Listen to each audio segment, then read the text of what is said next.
E se vi dicessi che il successo di un artista giovane o emergente è determinato sostanzialmente dalle sue prime 5 mostre? Niente di sconvolgente, o forse sì. Un importante studio pubblicato dalla rivista internazionale Science ha dimostrato e svelato i segreti dell'algoritmo di successo di un artista.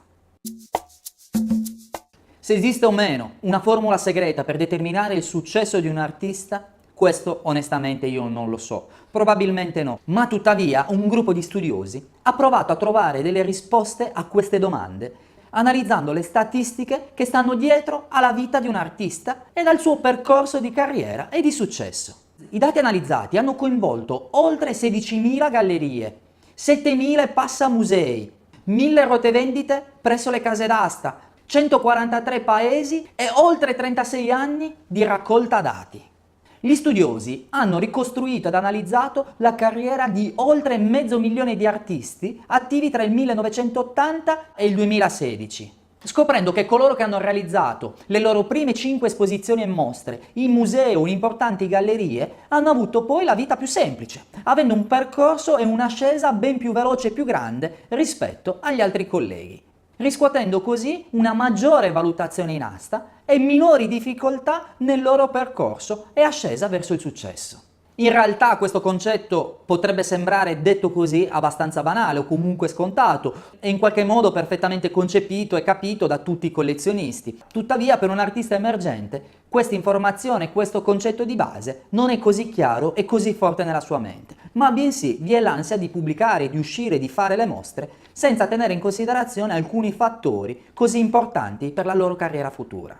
Ma andiamo avanti. Lo studio ha rivelato anche delle discrepanze geografiche, ossia ha dimostrato come gli artisti che si trovano in paesi con grande fermento culturale e artistico hanno più possibilità di iniziare e terminare la loro carriera con successo rispetto a quelli che invece nascono o decidono di rimanere in alcune nazioni o città con un basso livello istituzionale e culturale a supportarli. Gli studiosi e gli scienziati hanno dichiarato al Wall Street Journal il fatto che, pur essendo a conoscenza che esiste una sorta di rete di fiducia nel mondo dell'arte, allo stesso modo esiste un gruppo di persone considerevolmente più piccolo che invece controlla e decide le sorti del mercato. A confermare questo sono i dati che vedono protagonisti in questa stretta cerchia di persone potenti del mondo dell'arte istituzioni come il MoMA, la Pace Gallery, la Gagosian Gallery, il Guggenheim, la Tate e il Pompidou di Parigi.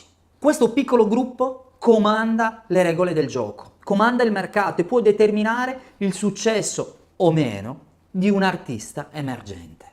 Gli studi dimostrano anche che gli artisti che hanno esposto in realtà meno importanti nella fase iniziale della loro carriera, solo il 14% rimane poi attivo sulla scena artistica per 10 anni successivi dal suo esordio. E invece gli altri 4.000 artisti che sono stati analizzati, il cui percorso è iniziato presso sedi prestigiose, il 59% mantiene quello status per tutta la durata della sua carriera e ovviamente anche post mortem.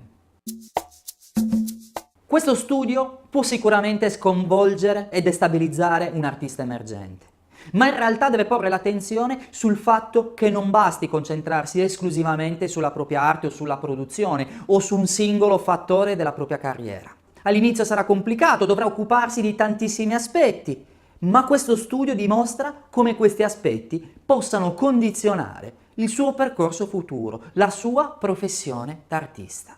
E tu? Vuoi avere successo nel mondo dell'arte?